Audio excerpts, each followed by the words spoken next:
Hello, I'm Severin Suzuki, speaking for ECHO, the Environmental Children's Organization. We're a group of 12 and 13-year-olds trying to make a difference. Vanessa Seti, Morgan Geisler, Michelle Quigg, and me. We've raised all the money to come here ourselves, to come 5,000 miles to tell you adults you must change your ways. Coming up here today, I have no hidden agenda. I am fighting for my future. Losing my future is not like losing an election or a few points on the stock market. I am here to speak for all generations to come. I am here to speak on behalf of the starving children around the world whose cries go unheard. I am here to speak for the countless animals dying across this planet because they have nowhere left to go. I am afraid to go out in the sun now because of the holes in our ozone. I am afraid to breathe the air because I don't know what chemicals are in it.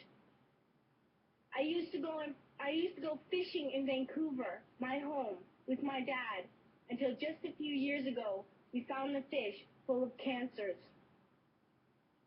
And now we hear of animals and plants going extinct, every day vanishing forever. In my life, I have dreamt of seeing the great herds of wild animals, jungles and rainforests full of birds and butterflies. But now I wonder if they will even exist for my children to see. Did you have to worry of these things when you were my age? All this is happening before our eyes, and yet we act as if we have all the time we want and all the solutions. I'm only a child, and I don't have all the solutions. But I want you to realize, neither do you. You don't know how to fix the holes in our ozone layer. You don't know how to bring the salmon back up a dead stream. You don't know how to bring back an animal now extinct. And you can't bring back the forest that once grew where there is now a desert. If you don't know how to fix it, please stop breaking it. Here, you may be delegates of your government, business people, organizers, reporters, or politicians, but really, your mothers and fathers, sisters and brothers, aunts and uncles, and all of you are someone's child.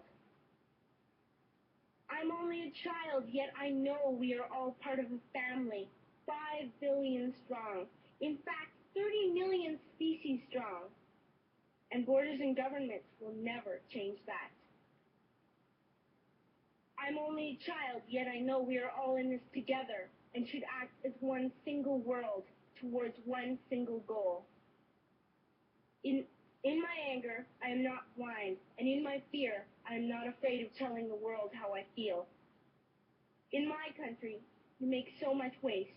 We buy and throw away, buy and throw away, buy and throw away, and yet northern countries will not share with the needy. Even when we have more than enough, we are afraid to share.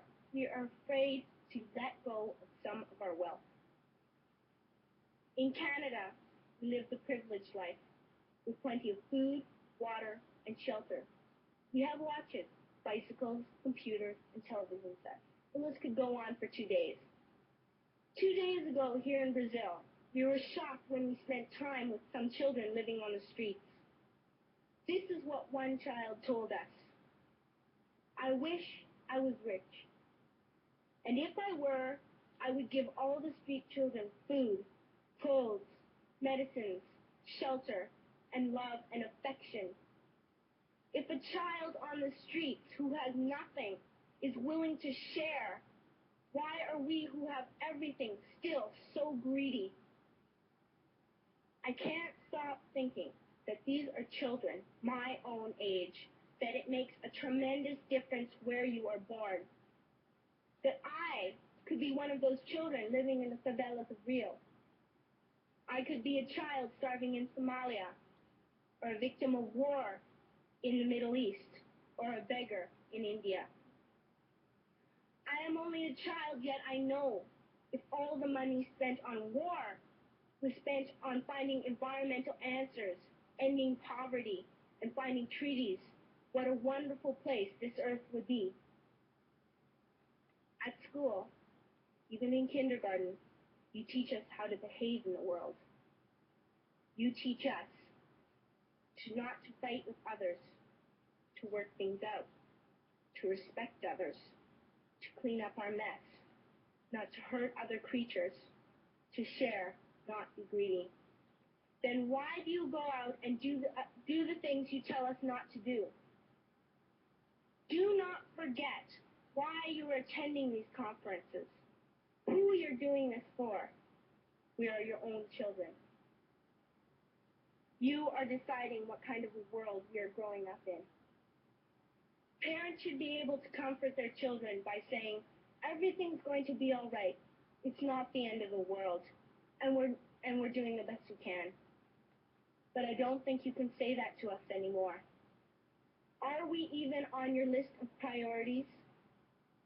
My dad always says, you are what you do, not what you say. Well, what you do makes me cry at night. You grown-ups say you love us, but I challenge you, please, make your actions reflect your words. Thank you.